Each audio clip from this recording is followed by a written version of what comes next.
guys, I'm Rhea. And I'm Brandon. And you're watching More Love with R&B. And today we're going to talk to you about some tips on planning your wedding. Oh, yeah. So it is about that time where a lot of people have gotten engaged. Valentine's Day is over.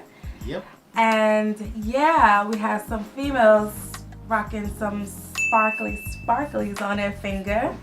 Oh, And the next step is to plan your wedding. that's right. Now we know that you guys are gonna do the whole, when should we get our marriage license and when should I change my name and all those little details about life together. So we have some tips on stuff that you should consider when actually planning your wedding day. That's right. All right, I'm gonna hand it over to Brandon. All right, so let's jump into it. The first tip that we want to give you guys is to actually budget more for the honeymoon than the ceremony. And here's why. I know a lot of times people tell you that you should, spend all this money on the ceremony and it's it's going to be the best day of your life and all these good things. And those things are true. However, it is only one day. And you want to look forward to a multiple day vacation, getaway, romantic honeymoon with your new spouse. So we suggest that you put a little bit less money into the ceremony. Instead of getting 40 ribbons, maybe get 20 ribbons. Instead of having doves fly out of a basket, just nix the doves because that's not really popping anymore. No offense to anybody who's done that. It's great.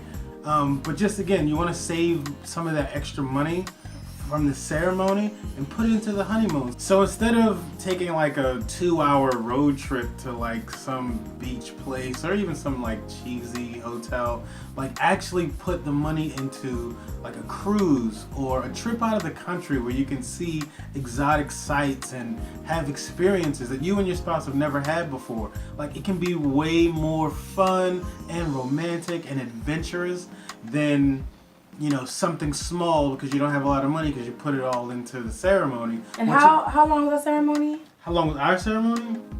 Let me see. 26 minutes. Yep.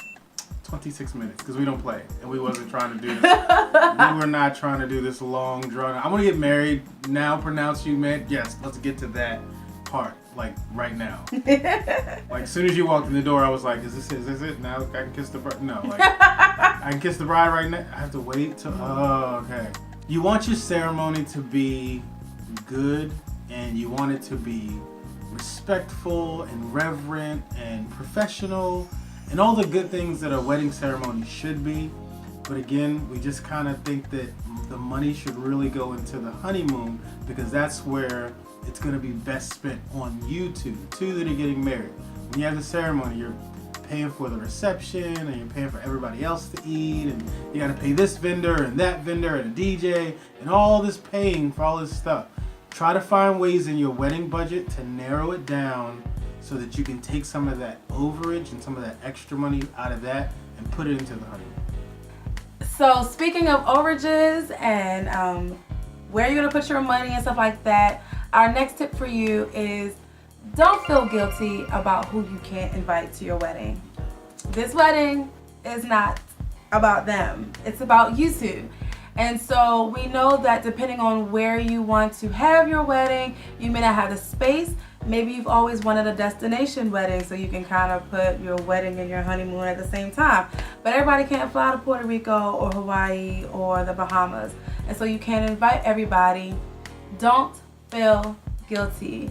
The people that love you, the people that care about you, the people that have been walking with you as you've dated and gotten engaged, they're going to be happy for you regardless. And so there's some things that you can do for them, like maybe have like a little girls get together a couple of months before the wedding where you can just be with your people that can't come to your wedding. Maybe go out to eat with people or whatever the case may be. Have a small little something for the people who can't come to your wedding.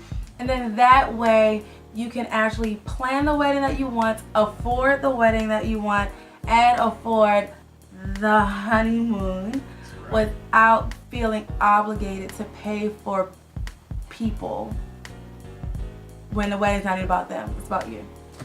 Which brings us to our next point. Don't be embarrassed to ask friends and family to volunteer. Everybody just can't get paid during your day. You can't pay everybody to do everything that needs to be done. And sometimes your friends would be honored to help out, just to take some stress off of you. Sometimes that might be somebody's way of giving you a gift if they can't afford something. And so, if you need somebody to help clean up after the reception, don't feel guilty for asking somebody to do that. Your true friends would love to help out. And your family, like Rhea was saying, those who have been walking with you through all this time, they would love to know ways that they can actually help and take the burden off you. So don't feel guilty about asking those things. If you need help, ask for it. Absolutely. And just be upfront. Like, hey, we ain't got, if you're anything like us, we ain't got the money to pay everybody. We'd love to give you $100 to clean up tablecloths after the reception, but I don't have it. Could you kind of just help out and do it? And they would love to. Just knowing that they can send you off and you didn't have to worry about anything is something most of your friends and family would love to be able to do for you. Absolutely. The next tip that we have for you is to set boundaries for your parents. This is a toughie, but it's very, very important. And so I'm sure that you guys have heard the scripture about people cleaving to their spouses and leaving their parents. And that's so important, and that's something that you guys should be practicing right now. It's not about your parents anymore. They're not taking care of you anymore. It's about you and your spouse. Now, the dilemma. There are a lot of parents who would love to pay for your wedding. And sometimes you feel obligated to let the parents pick and choose things because they're paying for it. But it's still your wedding day. And we've heard a lot of couples who have had regrets because their wedding did not look like them. It looked more like their parents. And you've had like 2 or 3 tables filled with parents' coworkers and parents' friends that came when your friends could have been invited. So what I would say is this. This is just a suggestion. Think about it. Talk to your spouse about it. And then if you like it, talk to your parents. Our suggestion is this. If your parents are going to be paying for your wedding, it's important that you sit down with them, thank them for paying for the wedding or offering to pay for your wedding, and then tell them the importance of the wedding looking like you two.